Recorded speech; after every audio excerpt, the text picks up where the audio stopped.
산의 능선이 먹물처럼 짙게 깔린 깊은 밤, 고요한 산골 마을의 외딴 기와집에는 홀로 불을 밝힌 방이 하나 있었습니다. 그곳은 꼿꼿한 성품과 따뜻한 심성으로 마을 사람들의 존경을 받는 젊은 선비, 도윤의 사랑방이었습니다. 방 안에는 오래된 서책에서 나는 묵향과 타오르는 촛불의 매캐한 내음만이 은은하게 맴돌고 있었습니다. 도윤은 다가오는 과거 시험을 위해 밤낮을 가리지 않고 학문에 매진하는 중이었습니다. 창밖으로는 가을 벌레들의 우는 소리마저 잦아들어 세상에 오직 그 혼자만 남겨진 듯한 깊은 적막감이 감돌았습니다. 이따금 불어오는 서늘한 산바람이 문풍지를 가볍게 흔들 때면 촛불이 파르르 떨리며 방 안의 그림자들을 길게 늘어뜨렸습니다. 도윤은 뻐근한 목을 축이며 피곤한 듯 잠시 붓을 내려놓고 창호지 너머로 희미하게 비치는 달빛을 바라보았습니다. 평소와 다를 바 없는 평온한 밤이었지만 오늘따라 알 수 없는 서늘한 기운이 등줄기를 스치고 지나가는 것을 느꼈습니다. 그는 가볍게 헛기침을 하고는 다시 옷깃을 여미며 서책으로 시선을 돌렸습니다. 하지만 이 적막한 고요함은 곧 찾아올 기묘하고도 애틋한 인연의 전조에 불과했습니다. 도윤이 다시 글기에 집중하려던 찰나 방 안의 공기가 돌연 얼음장처럼 차갑게 식어내렸습니다. 바람 한 점 들어올 곳 없는 방 아니었지만 책상 위에 촛불이 미친 듯이 춤을 추며 당장이라도 꺼질 듯 흔들렸습니다. 아무것도 하지 말아요. 벼루에 담긴 먹물 위로 살얼음이 끼는 듯한 착각마저 들 정도의 지독한 한기였습니다. 아무것도 하지 말아요. 놀란 도윤이 자리에서 일어나려던 순간 굳게 닫힌 창호지 문 너머로 사람의 그림자가 어렴풋이 비치기 아무것도 하지 시작했습니다. 말아요. 그것은 분명 여인의 실루엣이었으나 발소리 하나 없이 허공을 떠다니듯 미끄러지며 아무것도 다가오고 하지 말아요. 있었습니다. 이 깊은 산 중에 그것도 삼경이 훌쩍 넘은 시간에 여인이 찾아올 리 아무것도 만무했습니다. 하지 말아요. 도윤은 등골이 오싹해지는 것을 느꼈지만 선비의 울고 든 기백으로 애써 두려움을 아무것도 하지 억누르며 말아요. 문 쪽을 향해 목소리를 높였습니다. 이 깊은 밤에 니시오? 아무것도 길을 하지 잃은 말아요. 객이라면 날이 밝을 때까지 헛간을 내어주겠소. 도윤의 물음에도 밖에서는 아무런 대답이 아무것도 하지 없었습니다. 말아요. 대신 가슴이 찢어질 듯 구슬프고도 가느다란 여인의 흐느낌, 소리만이 아무것도 하지 차가운 말아요. 밤 공기를 타고 방 안으로 스며들어왔습니다. 도윤이 마른 침을 삼키며 조심스레 문고리를 잡으려던 찰나 스르륵 소리와 함께 문이 저절로 양옆으로 열렸습니다. 열린 문 너머로는 구름 사이로 창백한 달빛이 쏟아져 내리고 있었고 그 달빛을 등진 채 하얀 소복을 입은 여인이 서 있었습니다. 길게 늘어뜨린 칠흑 같은 머리카락은 바람이 없는데도 일렁이고 있었고 그녀의 몸은 반투명하게 비쳐 배경의 마당 나무가 보일 정도였습니다. 산 사람의 형상이 아님이 분명했습니다. 훅 끼쳐오는 죽음의 한기에 도윤은 뒷걸음질을 쳤지만 이내 그녀의 얼굴을 본 순간 두려움은 씻은 듯이 사라졌습니다. 창백하게 질린 여인의 고운 얼굴에는 원한이나 악의 대신 수백 년을 억눌러 온 듯한 깊은 슬픔과 사무치는 그리움만이 가득 차 있었기 때문입니다. 커다란 두 눈에서는 투명한 눈물이 하염없이 흘러내려 그녀의 소복을 적시고 있었습니다. 아, 드디어 찾았나이다. 귓가를 맴도는 듯한 몽환적인 목소리가 도윤의 심장을 덜컥 내려앉게 만들었습니다. 그녀의 텅 빈 듯한 시선은 정확히 도윤을 향해 고정되어 있었습니다. 여인은 망설임 없이 방 안으로 스며들어왔습니다. 그녀가 걸음을 내디딜 때마다 바닥에 옅은 서리가 맺히는 듯했습니다.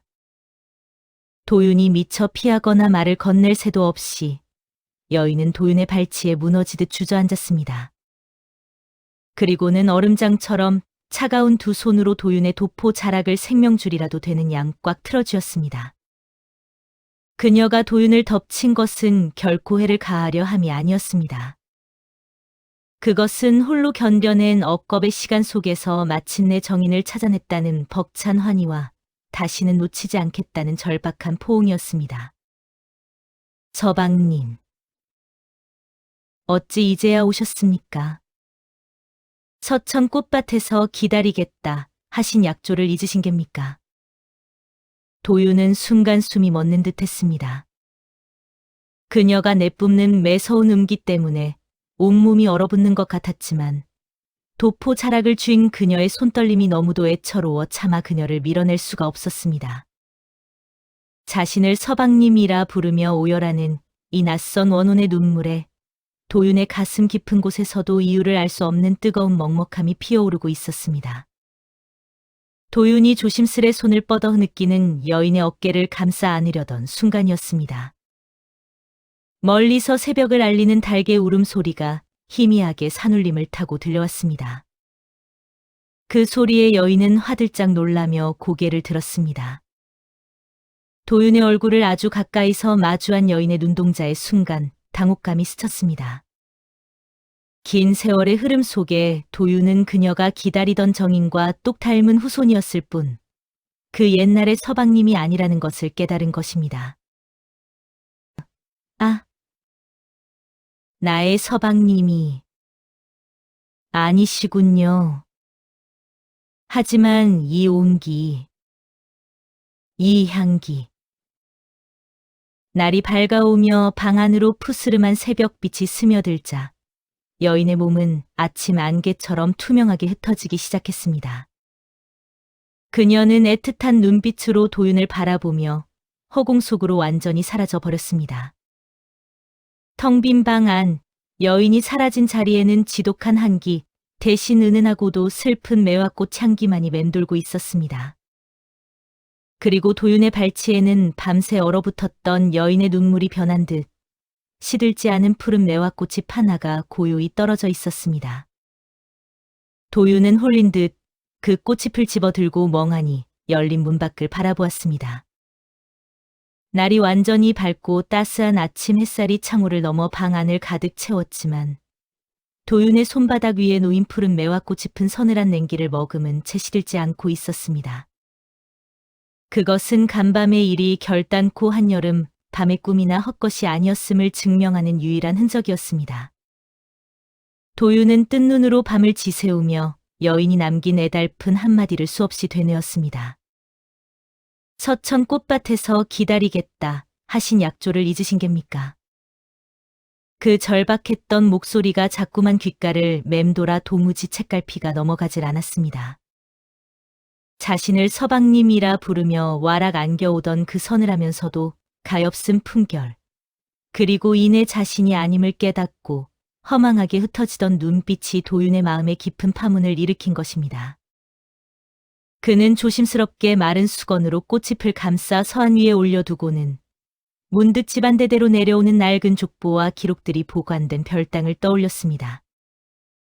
여인이 자신을 착각할 정도로 닮은 이가 집안의 선조 중에 있었다면 어쩌면 그 해답을 집안의 오랜 기록 속에서 찾을 수 있을지도 모른다는 직감이 들었습니다. 단순히 이승을 떠도는 원기가 아니었다.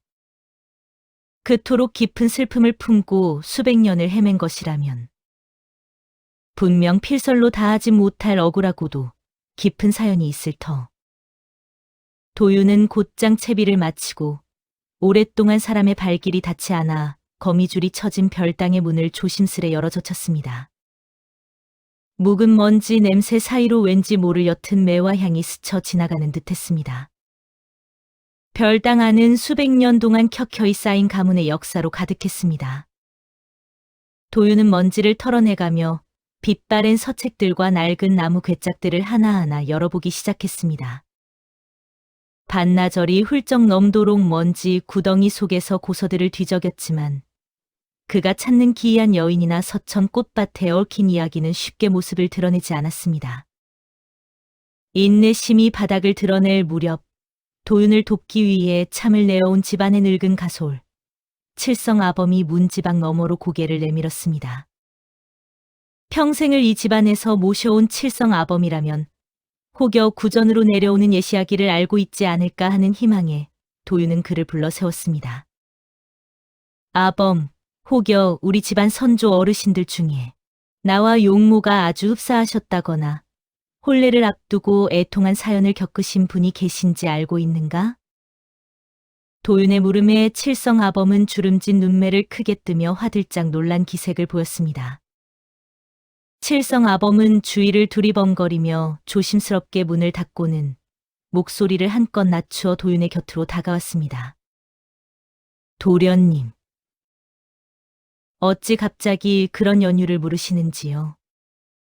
그 이야기는 선대 대감마님 시절부터 집안에서 입에 올리는 것조차 금기시되어 온 아픈 손가락이옵니다. 칠성아범의 입에서 흘러나온 이야기는 도윤의 예상보다 훨씬 더 애통하고 기구했습니다. 지금으로부터 300년 전 도윤과 거울을 보듯 똑같이 생겼었다는 고조부의 형님, 태상 어르신에 대한 이야기였습니다. 태상 어르신은 10대에 이른 나이에 이웃 마을의 참판 댁 규수와 정혼을 맺었으나 혼례를 올리기 직전 나라에 큰 역병이 돌아 규수의 집안이 처참하게 몰락하고 말았다고 합니다. 모두가 파혼을 종용했지만 올곧은 성품이었던 태상은 끝까지 그녀를 저버리지 않고 자신이 과거에 급제하여 정식으로 데려오겠노라 굳게 약조를 남긴 채 한양으로 과거를 보러 떠났다는 것입니다. 허나 태상 어르신은 한양으로 가시던 길에 화적대를 만나 불기의 객이 되셨고 그 참담한 소식을 들은 규수 아씨 역시 식음을 전폐하고 어르신을 기다리다 결국 상사병으로 피를 토하며 돌아가셨다 들었사옵니다. 그 규수 아씨가 숨을 거두기 전 마지막으로 품에 안고 있던 것이 바로 태상 어르신이 정혼의 징표로 남겨주었던 푸른 매화꽃 가지였다는 사실에 도윤은 심장이 철렁 내려앉았습니다. 300년의 시간을 뛰어넘어 자신의 사랑방을 찾아온 그 소복의 여인이 바로 그 애달픈 기다림 속에서 억울하게 숨을 거둔 참판 댁 규수였음이 확실해진 순간이었습니다. 칠성아범의 이야기를 모두 들은 도윤은 미친 듯이 서책 괴짝의 맨 밑바닥을 파헤치기 시작했습니다. 300년 전의 흔적이라면 분명 이 별당 어딘가에 남아있을 것이라는 확신이 들었기 때문입니다. 먼지 쌓인 괴짝들을 하나둘 드러내자 가장 안쪽 구석 바닥 밑에 교묘하게 숨겨진 공간이 나타났고 그 안에 색이 바랜 자그마한 오칠함 하나가 놓여있는 것을 발견했습니다. 자물쇠조차 채워져 있지 않은 낡은 함이건만 도윤의 손끝이 닿자마자 마치 살아 숨쉬는 것처럼 미세한 진동이 전해지는 듯했습니다. 도윤이 떨리는 손으로 조심스럽게 함의 뚜껑을 열어 젖히자 그 안에는 세월의 풍파를 고스란히 맞은 듯 무렇게 변색된 서찰 한 통과 비단으로 고이 싼 작은 물건이 들어 있었습니다. 그것은 불기의 객이 된 태상 어르신이 한양으로 떠나기 전 미처 전하지 못하고 남겨둔 유품들이 분명했습니다. 이것이 태상 할아버님께서 그 여인에게 남기려 하셨던 흔적인가? 수백 년의 세월을 뛰어넘어 어찌하여 지금 내 손에 닿게 되었단 말인가? 함이 열리자마자 뿜어져 나오는 향기는 놀랍게도 간밤 여인이 남기고 간 서늘하고도 애달픈 매화 향기와 완벽하게 일치했습니다. 도윤은 숨을 죽인 채 조심스럽게 비단볼을 풀어헤쳤습니다. 그 안에는 놀랍게도 간밤 자신의 책상 위에 떨어졌던 것과 똑같이 생긴 시들지 않은 푸른 매화꽃이 한 장이 고이 잠들어 있었습니다. 300년이라는 억겁의 세월 동안 썩지도 바스라지지도 않은 채 온전한 모습을 유지하고 있는 꽃잎을 보자 도윤은 형언할 수 없는 전율을 느꼈습니다. 누렇게 바랜 서찰의 겉면에는 단정하고 힘있는 필체로 나의 유일한 정인 서와에게라는 글귀가 적혀 있었습니다. 도윤이 그 서찰의 봉투를 조심스레 뜯어내려던 바로 그 순간이었습니다. 한낮임에도 불구하고 창밖에서 불어온 기묘한 산바람이 별당 안으로 들이닥치며 문이 덜컹 닫혔고 도윤의 등 뒤로 익숙하고도 뼛속까지 시린 서늘한 기운이 조용히 내려앉기 시작했습니다. 300년의 원한이 아닌 300년의 애절한 기다림을 품은 그림자가 다시금 그를 찾아온 것입니다. 서늘한 한기가 도윤의 목덜미를 휘감았다. 별당의 낡은 문이 덜컹거리며 닫히자 대낮임에도 방 안은 짙은 황혼처럼 어둑해졌다. 도윤이 천천히 고개를 돌리자 먼지가 춤추는 빗줄기 사이로 간밤에 보았던 하얀 소복의 여인이 서 있었다. 한낮의 기운 때문인지 그녀의 형체는 밤보다 훨씬 희미하고 당장이라도 쓰러질 듯 위태로워 보였다. 하지만 그녀의 시선만큼은 도윤의 손에 들린 낡은 서찰과 푸른 매화꽃이 배꽂힌 채 금방이라도 부서질 듯 덜덜 떨리고 있었다. 그것은 어찌 선비님께서. 여인의 목소리는 마른 잎사귀가 부딪히는 것처럼 가늘고 애처로웠다. 그녀는 차마 다가오지도 못한 채 두 손으로 창백한 얼굴을 감싸 쥐었다. 300년 전 정인이 남기고 간 징표를 눈앞에서 다시 마주한 홀령의 애통함이 좁은 별당 안을 가득 채웠다. 도윤은 두려워하기보다는 깊은 연민을 느끼며 자리에서 천천히 일어났다. 그는 낡은 서찰을 두 손으로 소중히 받쳐 들고 여인을 향해 한 걸음 다가갔다. 서와 낭자이십니까? 300년 전 태상 할아버님께서 이승에 남겨두고 가신 유일한 연유가 바로 낭자이셨군요. 자신의 이름을 듣자 여인의 투명한 어깨가 크게 들썩였다.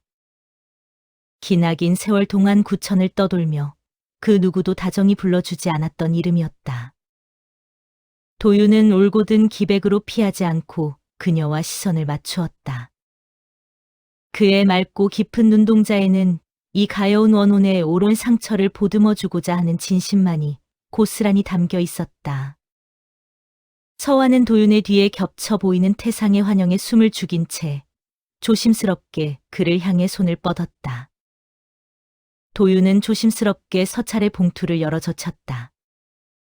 수백 년의 시간을 품은 먹물 냄새와 짙은 매화 향이 순식간에 묵은 공기를 밀어냈다. 도윤은 떨리는 목소리로 태상이 남긴 마지막 진심을 소리내어 읽어내려 가기 시작했다. 나의 유일한 정인 서화에게. 내 비록 가문의 뜻을 거스르고 먼 길을 떠나나 내 마음은 단 한순간도 그대 곁을 떠난 적이 없소. 이번 과거에 급제하여 돌아오면 가장 먼저 그대를 데려와 내 평생의 반려로 맞이할 것이오. 도윤이 읽어내려가는 구절구절마다 별당 안을 맴돌던 매서운 음기는 봄눈 녹듯 부드럽게 흩어지기 시작했다. 세상을 향한 원망인 줄만 알았던 그녀의 한기는 사실 지독하게 엉켜버린 그리움과 오해의 조각들이었을 뿐이다. 서화는 믿을 수 없다는 듯 두 손을 가슴에 모은 채 도윤의 낭독에 귀를 기울였다. 서찰의 마지막 구절에 다다르자 도윤의 목소리도 짙게 메어왔다. 혹여 살아서 그대에게 닿지 못한다면 죽어서라도 서천 꽃밭에서 그대를 기다리겠소. 이 푸른 매화는 내 영혼의 징표이니 부디 나를 잊지 마오. 도윤의 낭독이 끝나자마자 서화의 무릎이 힘없이 바닥으로 꺾였다. 버림받았다는 깊은 오해와 지독한 외로움으로 쌓아 올린 300년의 얼음벽이 속절없이 무너져 내리는 순간이었다. 그녀의 창백한 뺨을 타고 흐르는 눈물은 더 이상 주변을 얼어붙게 만드는 차가운 서리가 아니었다. 그것은 늦은 오후의 따스한 햇살을 머금은 듯 영롱하고 맑은 금빛으로 빛나며 나무 바닥을 적시고 있었다. 서화의 금빛 눈물방울이 바닥에 닿자 도윤의 손에 쥐어 있던 푸른 매화꽃이 피 눈부신 빛을 내뿜으며 공중으로 스르륵 떠올랐다. 꽃잎은 마치 길을 안내하려는 듯 서화의 주위를 한 바퀴 맴돌더니 굳게 닫힌 별당의 창호지 문 너머 북쪽 산자락을 향해 날아갈 듯 나풀거렸다. 북쪽 산자락은 가문의 선산, 바로 태상의 묘가 쓸쓸히 자리한 곳이었다. 도윤은 허공에 머무는 꽃잎과 엎드려 오열하는 서화를 번갈아 보며 굳게 입술을 깨물었다. 300년 전 잔인한 운명 앞에 끊어져 버린 두 사람의 인연을 다시 이어주는 것. 그것이 자신에게 주어진 피할 수 없는 숙명임을 직감했다. 이제 그는 낡은 괴짝에 잠들어 있던 서찰을 품에 안고 그녀의 혼을 진정한 서천 꽃밭으로 인도하기 위한 상기를 나서야만 했다. 도유는 서찰을 붉은 비단에 정성스레 감싸 품 깊숙한 곳에 갈무리했다. 서안 위에 놓여있던 푸른 매화꽃이 픈 어느새 서늘한 광채를 내뿜으며 공중을 부유하고 있었다. 도유는 집신끈을 단단히 고쳐 매고 지팡이를 손에 쥐었다. 마을의 등불이 하나둘 꺼져가는 깊은 밤, 그는 사람들의 눈을 피해 가문의 선산으로 향하는 뒷산 어귀에 발을 들였다. 등 뒤로는 형체를 분간하기 힘든 서화의 그림자가 안개처럼 길게 늘어져 그를 뒤따르고 있었다. 산 입구에 들어서자마자 산새들의 울음소리가 뚝 그치고 오직 도윤의 거친 숨소리와 바스락거리는 낙엽 소리만이 고요를 깨트렸다. 밤 공기는 평소보다 훨씬 무겁고 습했으며 숲의 나무들은 마치 살아있는 괴물처럼 기괴하게 뒤틀린 채 도윤을 내려다보는 듯했다. 도윤은 가슴에 품은 서찰에서 전해지는 미세한 온기에 의지하며 어둠이 갉아먹은 산길을 묵묵히 걸어 올라갔다. 산 깊숙한 곳으로 들어설수록 안개는 눈앞을 가릴 정도로 자욱해졌다. 도윤은 발밑조차 제대로 보이지 않는 어둠 속에서 길을 잃지 않기 위해 온 신경을 곤두세웠다. 문득 옆을 스쳐 지나가는 바람 소리에 섞여 누군가 낮게 읊조리는 듯한 소리가 들려왔다. 그것은 300년 전 역병으로 죽어간 이름 없는 혼백들의 곡소리인 것 같기도 했고 산짐승의 굶주린 울음 같기도 했다. 도윤은 애써 고개를 젓고 눈앞에 푸른 빛을 쫓았지만 나무 틈새마다 붉은 눈을 번뜩이는 검은 그림자들이 나타났다 사라지기를 반복했다. 그의 이마에는 식은땀이 송골송골 맺혔고 쥐고 있는 지팡이는 떨림을 감추지 못했다. 서화는 도윤의 곁을 바짝 지키며 보이지 않는 위협으로부터 그를 보호하려는 듯 자신의 희미한 영역을 뿜어내어 주변의 한기를 몰아내고 있었다. 숲의 정적은 이제 단순한 고요가 아니라 무언가 거대한 아기가 숨을 죽이고 기회를 엿보는 듯한 압박감으로 변해갔다. 갑자기 도윤의 발목을 무언가 거칠게 낚아챘다. 깜짝 놀라 아래를 내려다보니 흙 속에서 튀어나온 창백하고 뼈만 남은 손들이 그의 옷자락을 옥죄고 있었다. 그것들은 역병의 고통 속에서 안식에 들지 못한 망자들의 손이었다. 산의 기운이 도윤의 발걸음을 막아서며 그를 깊은 흙 속으로 끌어내리려 했다. 도윤은 당황하여 지팡이를 휘둘렀으나 손들은 기하급수적으로 늘어났고 사방에서 들려오는 저주 섞인 원성들이 그의 정신을 어지럽게 만들었다. 살아있는 자가 어찌하여 이 죽음의 땅을 밟는 것이냐. 망자들의 분노가 숲을 뒤흔들자 도윤은 중심을 잃고 비틀거렸다. 그때 서화가 비명을 지르며 도윤의 앞을 가로막아 섰다. 그녀의 형체가 눈부시게 밝아지더니 날카로운 냉기가 폭발하듯 사방으로 퍼져나갔고 도윤을 붙잡고 있던 손들은 검은 연기가 되어 흩어졌다. 하지만 그 대가로 서화의 형체는 이전보다 훨씬 투명해져 당장이라도 소멸할 듯 위태로워 보였다. 서화의 희생 덕분에 도윤은 가까스로 위기를 넘기고 가문의 선산 정상 부근에 도달했다. 숲의 아기는 여전했지만 서화의 냉기가 남긴 길을 따라 더 이상 망자들은 감히 접근하지 못했다. 도윤은 거친 숨을 몰아쉬며 투명해진 서화의 손을 잡으려 했으나 그의 손은 허공만을 가로지를 뿐이었다. 서화는 슬픈 미소를 지으며 도윤에게 어서 가라고 눈짓했다. 도윤은 가슴이 미어지는 것을 느끼며 다시 발걸음을 재촉했다. 이제 태상의 묘가 멀지 않은 곳에 있었다. 300년 동안 아무도 찾지 않아 자풀이 무성하고 비석마저 깨져버린 그 외로운 무덤이 안개 너머로 어렴풋이 모습을 드러냈다. 무덤 주변에는 생명을 다한 듯 검게 견한 매화나무 한 그루가 비틀린 채 서 있었다. 도윤은 품 안에 서찰을 꺼내 쥐고 드디어 약속의 장소에 도착했음을 실감하며 무거운 발걸음을 내디뎠다. 무덤 앞에 다다른 도윤은 비명을 지를 뻔한 충격에 휩싸였다. 태상의 묘는 그저 방치된 것이 아니었다.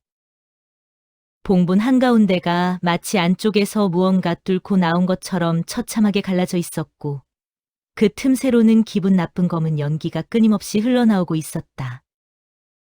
무덤 주변의 흙은 피처럼 붉게 물들어 있었으며 깨진 비석에는 약조를 저버린 자, 영원히 고통받으리라라는 기괴한 문자가 붉은 액체로 새롭게 쓰여 있었다.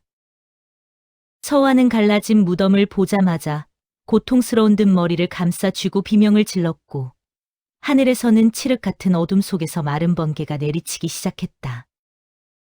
도윤이 떨리는 손으로 갈라진 틈 내부를 살피려던 찰나 무덤 깊은 곳에서 거칠고 쉰 목소리가 들려왔다. 누구냐? 누가 나의 잠을 깨우는 것이냐? 그것은 300년 전 죽었다던 태상의 목소리였으나 더 이상 인간의 것이 아니었다. 흘 속에서 솟구쳐 오른 것은 썩어 문드러진 수의를 입은 거대한 해골의 손이었고 그 손은 도윤의 목을 향해 무서운 속도로 돌진해왔다.